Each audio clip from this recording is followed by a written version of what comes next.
আর এখানে যে ইয়ে গাছটা ছিল বেল গাছ, এখানে এটা আমি টবে লাগাই দিছি।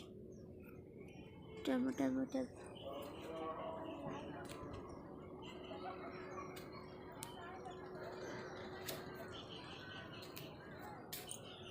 যাই, নিচে যাই, না হলে পড়া খাবো আবার।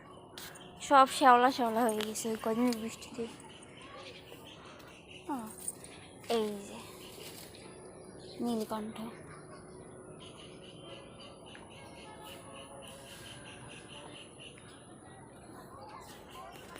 আর একদিন এসে এই ঝালগুলো তুলে নিয়ে যাব।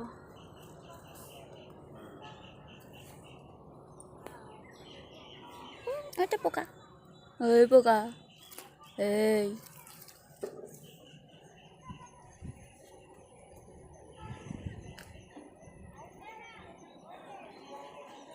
তো এই পর্যন্তই,